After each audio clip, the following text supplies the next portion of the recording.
Codependency. Are you or someone you love codependent? The intention that drives codependency seems to be driven by love, but the truth is nothing can be further from the truth. And I'll be clarifying codependency and also how to immediately shift from imprisonment to empowering love that is a win-win for everyone. Rest assured there are no accidents and you are in the right place. For those joining for the first time, welcome. Please support our channel by clicking the subscribe button and click the notification bell for upcoming episodes. Now let's get started. Welcome all you powerful manifestors to the AOM Art of Manifestation channel. I am Manifestation Coach Sterling Meyer. For many, the difference between love and codependency is virtually impossible to tell apart. The confusion comes from the thinking that if you love someone, you would naturally want to put their needs before yours, right? And make their happiness a priority for you. After all, isn't that what it means to love someone?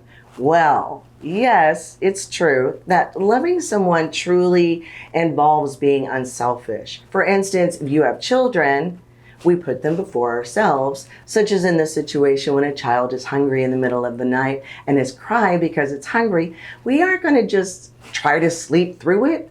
We will want to tend to their needs before our own sleeping needs. We often deliver for our loved ones when we are tired or simply would rather be doing something else. Being responsible as a parent is part of loving your children. Yet, when we are always putting others first in adult relationships and it's costing us our health and jeopardizing our own welfare, this may be the expression of codependency. What is interesting is that codependent behavior is a learned behavior. This is something that is observed and adopted during our formative years.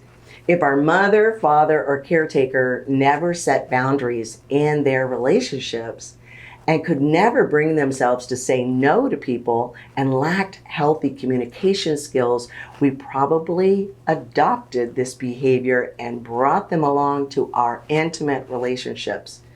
If a person grows up with emotionally vacant parents, they risk developing codependent habits. When becoming adults, they can then find themselves in relationships with a partner who is unavailable emotionally. However, they may want to stay in the relationship believing that they can change that person. Regardless of what happens, that person won't stop believing that one day things will change for the better. Subconsciously always hoping that once the other person sees how much love is being showered upon them, they will change. Believing that being supportive, loving, and understanding, the love desired will finally arrive. This is absolutely destructive thinking. It's even more dangerous if the other person is physically or emotionally abusive. What's even worse is when one doesn't realize what is actually happening and the loveless relationship continues only because having never known what a healthy and truly loving partnership looks like. The codependent person doesn't believe they are deserving of love, so they take what they can get. This can often involve being emotionally, physically, and mentally abused. Codependent people will often look for things outside of themselves to feel better. Unhealthy relationships are formed when the other codependent person is trying to fix the other person. That relationship may involve being with someone who has addiction problems, causing that person to be unavailable emotionally. How do you know if you're in a codependent relationship? Well, let's take a look at the identifying traits of a codependent person. You are drawn to and love people you find that you pity, that you feel like you need to somehow rescue them. You feel responsible for others' actions. You try to keep the peace by doing more than your fair share for others. You have a fear of abandonment or being alone. You feel a responsibility towards others' happiness. In order to have your own sense of self-worth, you seek the approval from others. Change is difficult and challenging for you. You doubt yourself, so making decisions is really hard. And you are apprehensive about trusting others. Your mood is dependent on others, thoughts, feelings. Codependency and addiction also correlate, such as when dealing with addicts. Consequently, you could be standing in the way of someone getting the treatment that they need because you love them and you want to help. I'll explain further with examples. You may justify someone's drinking because they said they had a stressful day and they need to unwind and relax. Or you make excuses as to someone's absence due to some kind of substance abuse. You may let someone borrow your prescription for painkillers even though you worry about their dependence on drugs. You may take an extra responsibility on for your loved one because they are incapable of doing it themselves due to an addiction. You are oftentimes apologizing or doing favors for others just to make up for the damage your partner is causing due to an addiction. You may even risk your finances to cover expenses caused by your loved one's substance abuse. Because addiction impairs critical thinking skills and judgment, it's difficult for an addict to see that they need to seek professional help. Going out of your way for someone actually protects them from confronting the consequences of their actions, making it unlikely for them to even address that they have a problem. Loving a person with a substance abuse disorder can actually cause your own codependent issues to spiral dramatically out of control. The codependent behavior is ignited by a need to control the chaos that is within the environment. And this creates a vicious cycle, leading to an unhappy, unhealthy, dysfunctional relationship. But the good news is that there are solutions. A learned behavior can be unlearned. Before you can really help someone you love, you first have to heal yourself. You can begin by being completely honest with yourself and the other person. Stop the negative thinking as well. Notice when you're thinking negatively. Really catch yourself if you think you deserve to be treated poorly, and immediately you want to change those thoughts. Allow yourself to be positive and set higher expectations. Stop taking things so personally. It takes some effort to not take things personally, especially in a close relationship.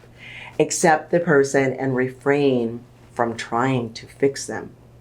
Take a break from your partner.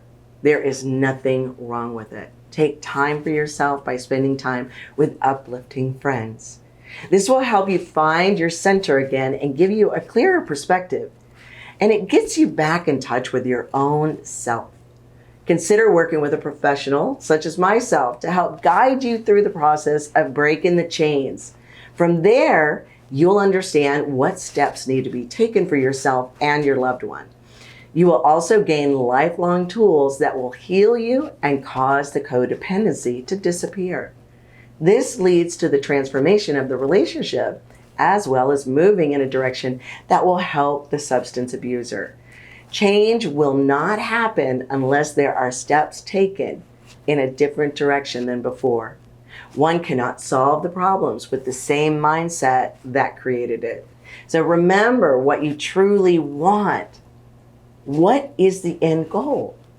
To live a happy, loving, and fulfilling life? Getting clear on that perfect vision of your life creates a possibility that then can be fulfilled on.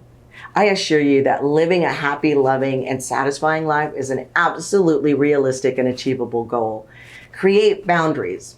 When you cannot see where your needs begin and the needs of others ends, boundaries are necessary for both parties. There is no good outcome from putting your own needs behind another's.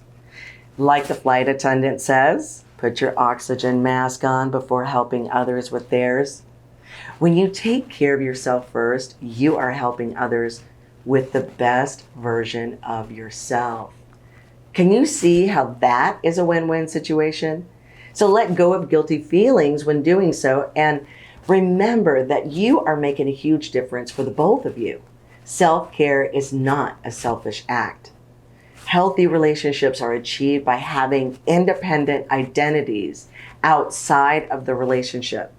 Unique attributes are brought into the relationship, causing the partnership to grow and thrive.